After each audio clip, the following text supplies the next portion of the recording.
Hello नमस्कार दोस्तों। कैसे हो आप सब। उम्मीद करता हूँ आप सब अच्छे होंगे। और आज अपन बात करने वाले हैं भारत के जो प्रमुख बंदरगाह हैं उनके बारे में। आज डिस्कस करेंगे कौन कौन से जो बंदरगाह है जो प्रायद्वीपीय भारत पर है और भारत के मतलब यहाँ गुजरात से लेकर यहाँ इधर पश्चिम बंगाल उड़ीसा यहाँ तक के जो बंदरगाह हैं वो अपन आज इस वीडियो के माध्यम से चर्चा करेंगे कौन कौन से हैं।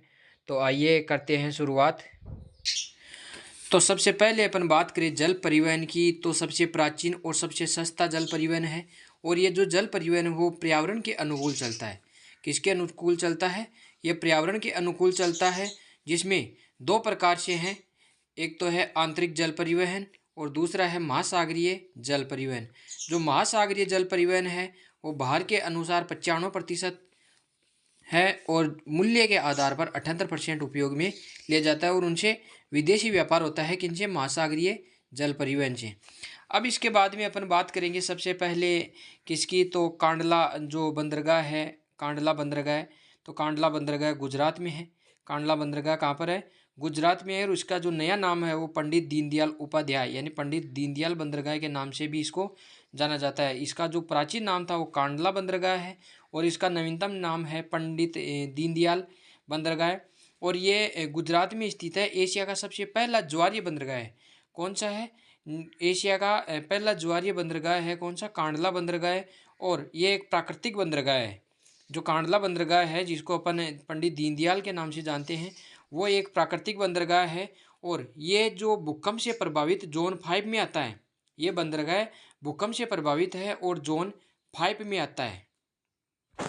इसके बारे में अपन कुछ खास विशेष देखें तो ये भारत का कृत्रिम बंदरगाह है। कौन सा? कांडला बंदरगाह है भारत का एक कृत्रिम बंदरगाह है। और यहाँ पर विशालकाय जहाज़ों का आवागमन होता है। अरब सागर में है ये, अरब सागर की शाखा से एड है। ये भारत का सबसे कृत्रिम और प्राकृतिक बंदरगाह है ये, जो गुजरात में है और इसका नाम है कांडला बंदरगाह।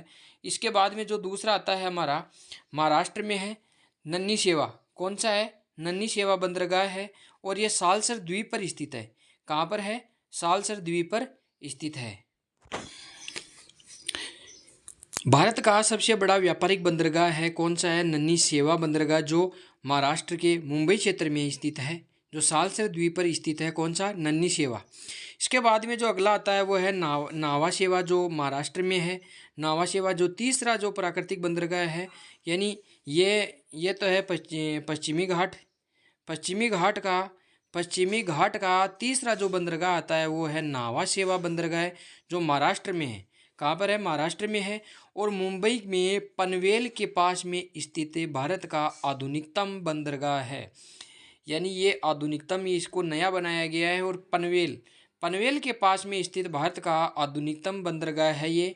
इसके बाद में जो पश्चिमी जो भारत है, पश्चिमी भारत पश्चिमी तटरेखा है, इसके किनारे पर जो अपना अगला जो बंदरगाह आता है वो है मुर्मागुआ जो बंदरगाह है वो है कर्नाटक का। मुर्मागुआ जो बंदरगाह है वो है,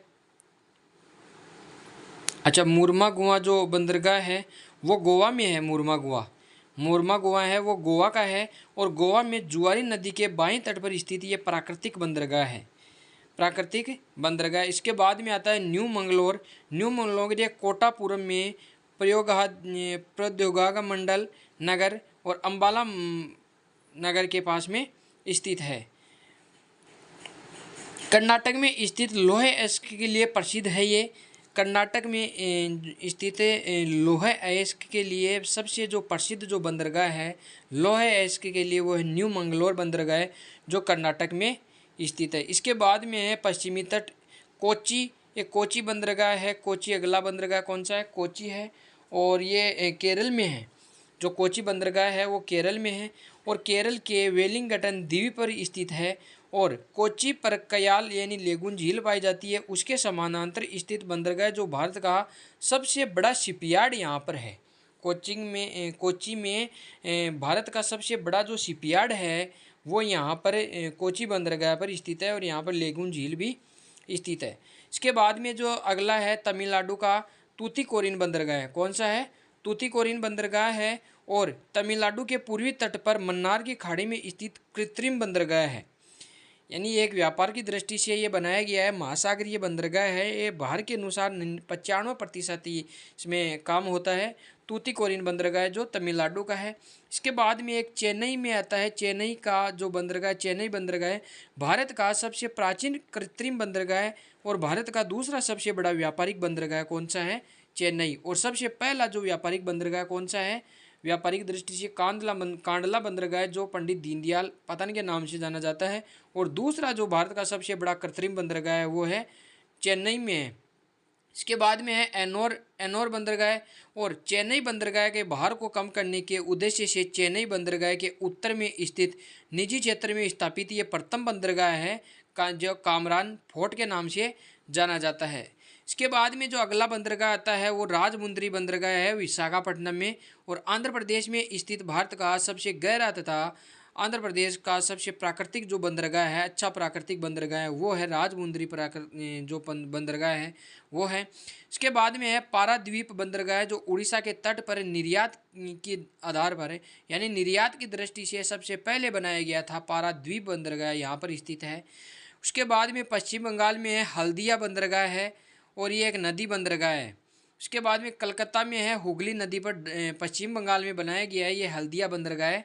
तो कोलकाता बंदरगाह के भार को कम करने एवं बड़े जहाज़ों के आश्रय स्थल के रूप में हुगली नदी के मुहाने पर जो हल्दिया बंदरगाह इसका निर्माण पश्चिम बंगाल में किया गया है। तो दोस्तों मैंने आपको बताया कांडला बंदरगाह है गुजरात का, फिर नावा शेवा, नन्नी शेवा, मुर्मुगुआ और न्यू मंगलोर, और कोची बंदरगाह, तूतीकोरिन, एनोर बंदरगाह, चेन्नई बंदरगाह, और फिर है काकीनाडा बंदरगाह और पाराद्वीप बंदरगाह, हल्दिया बंदरगाह। ये सब मैंने प्रायद्वीपीय जो भारत है उसमें जितने भी बंदरगाह हैं जो व्यापारिक और कृत्रिम दृष्टि से बनाए गए हैं वो मैंने आपको इस वीडियो के माध्यम से बताए हैं। कुछ इम्पोर्टेंट तथ्य और हैं जो मैं आपको अलग से बताऊंगा। तो भारत के प्रमुख बंदरगाह हमने कौन कौन से बंदरगाह देखे? कांडला बंदरगाह हमने देखा, नन्नी शेवा। उसके बाद में कौन सा आता है? नावा शेवा। नावा शेवा के बाद में कौन सा आता है? वो मुर्मुगुआ।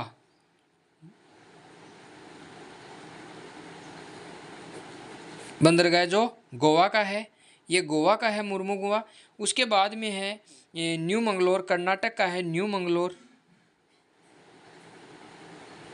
कर्नाटक का न्यू मंगलोर। और केरल का कोच्चि बंदरगाह है जो व्यापारिक दृष्टि से बहुत ही महत्वपूर्ण है। और एक है तूतीकोरिन बंदरगाह, तूतीकोरिन बंदरगाह। तो मैंने आपको बताया महाराष्ट्र में जो नन्नी शेवा है, नन्नी शेवा बंदरगाह, ये महाराष्ट्र का सबसे पुराना और प्राकृतिक बंदरगाह है, यानी सबसे पुराना है, सबसे पुराना बंदरगाह है, सबसे पुराना बंदरगाह है। और भारत पूर्व में भारत का प्रमुख बंदरगाह है पूर्व महाराष्ट्र का। इसके बाद में नावा शेवा बंदरगाह है। इसको नावा शेवा का जो बंदरगाह है इसका जो प्राचीन नाम है वो है पंडित जवाहरलाल नेहरू बंदरगाह, पंडित जवाहरलाल नेहरू बंदरगाह। इसके बाद में है मुर्मुगाओ जो है, मुर्मुगुआ जो है वो गोवा का है और गोवा के प्रमुख बंदरगाह है ये और जुआरी नदी के तट पर स्थित है। लोहे अयस्क के लिए ये विश्व प्रसिद्ध है। इसके बाद में है न्यू मंगलोर जो कर्नाटक का है, कर्नाटक का प्रमुख बंदरगाह है। यहाँ पर पेट्रोल, ये न्यू मंगलोर है, यहाँ पर पेट्रोल और उर्वरक, कॉफ़ी, ये इन वस्तुओं के व्यापार के लिए महत्वपूर्ण है। इसके बाद में मैंने बताया आपको कोचीन जो केरल का है और मसाले, चाय, रबड़ आदि उत्पादों के लिए ये बहुत ही महत्वपूर्ण है। अब अपन बात करेंगे पूर्वी तट के प्रमुख जो बंदरगाह हैं उनके बारे में। जैसे कलकत्ता का बंदरगाह है, यहाँ पर कौन सा है? कलकत्ता का हल्दिया बंदरगाह है। कौन सा है? कलकत्ता का हल्दिया बंदरगाह है।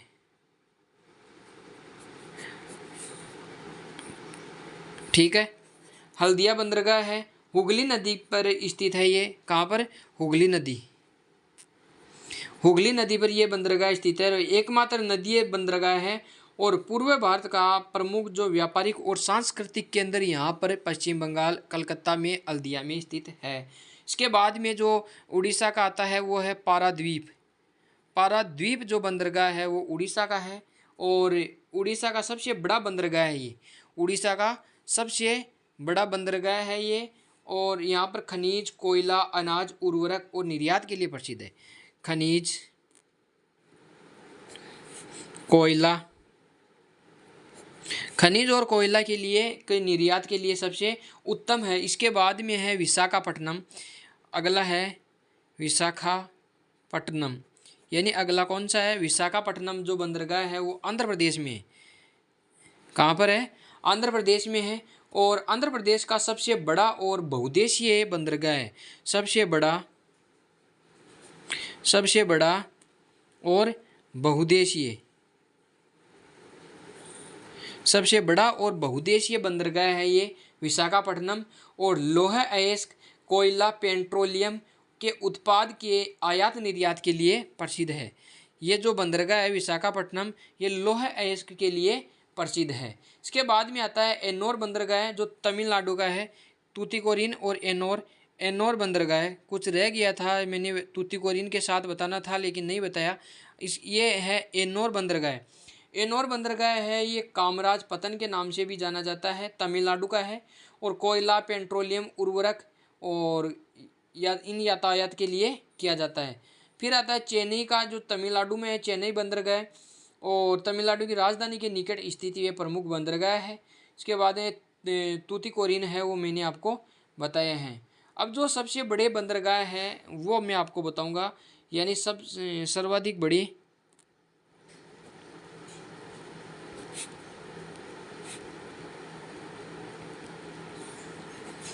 सर्वाधिक जो बड़े बंदरगाह है वो कौन कौन से हैं।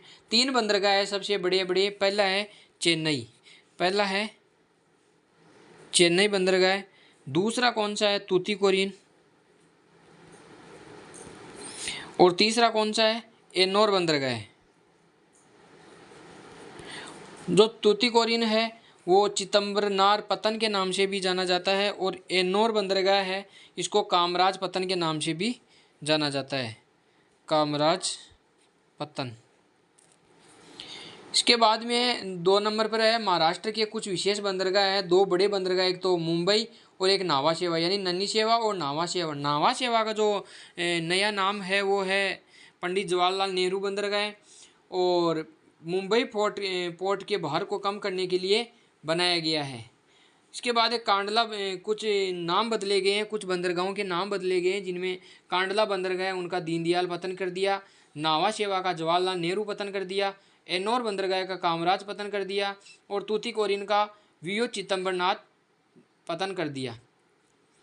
तो दोस्तों आज के लिए इतना ही, और अगले वीडियो में अपन अगला टॉपिक लेंगे। और ये जो भारत के जो प्रमुख बंदरगाह हैं वो इसी वीडियो में मैंने आपको सारे बता दिए हैं, और परीक्षा की दृष्टि से बहुत ही ज़्यादा महत्वपूर्ण है। तो क्लास अच्छी लगे तो लाइक करें, हमारे चैनल को सब्सक्राइब करें, और थैंक यू वेरी मच।